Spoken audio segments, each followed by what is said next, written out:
আসসালামু আলাইকুম গাইস, আশা করি সবাই ভালো আছেন। আপনাদের ভালোবাসায় আমিও ভালো আছি। এটা আমার ফার্স্ট নিউ ব্লগ ভিডিও। তো প্রথমে আমরা যাচ্ছি যে নৌকা বাইব আজকে। নৌকা বাইতে আমাদের হাওরে দেখবো হাওরে কতটুকু পানি, অনেক পানি আমাদের এলাকায়। তো প্রথমে নৌকাগুলোটা অনেক অপরিষ্কার ছিল, সেটাকে আমি পানি দিয়ে ধুয়ে পরিষ্কার করে নিলাম। নৌকার দিকে তাকাতেই দেখলাম যে নৌকাতে অনেক পানি জমে আছে, কারণ দীর্ঘদিন যাবত আমাদের এলাকায় অনেক বৃষ্টি দিতেছে, যার কারণে নৌকায় অনেক পানি জমা ছিল। অবশেষে সেই কষ্ট করে হলেও সেই নৌকার পানিটা আমি সরে নিলাম, কারণ আমাদের নৌকা বাইতে হবে। অবশেষে আমরা হাওরের দিকে রওনা দিলাম, সবাই নৌকায় বসে পড়লাম। তো আমার ছোটো ভাই অনেক খুশি যে আমাদের সাথে ঘুরতে যাবে, পেছনে এটা আমার চাচা। তো সবাই খুশি মনে আমরা রওনা দিলাম। খুশি মনে রওনা দিয়ে ওর সাথে কিছু মজা করলাম। মজা করার পরে হঠাৎ আমরা নৌকা নিয়ে যে সময় যাইতেছিলাম, তখন হঠাৎ জার্মানির মাঝে আমরা আটকা পড়ে যাই।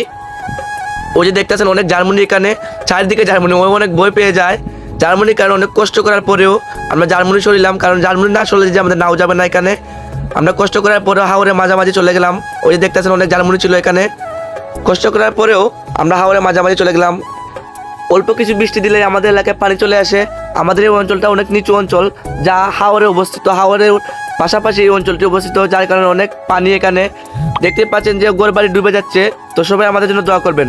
আসসালামু আলাইকুম। এটা আমার ফার্স্ট নিউ ব্লগ ভিডিও ছিল। যদি আমার কথাবার্তায় কোনো ভুল হয়ে থাকে তাহলে আপনারা ক্ষমার দৃষ্টিতে দেখবেন।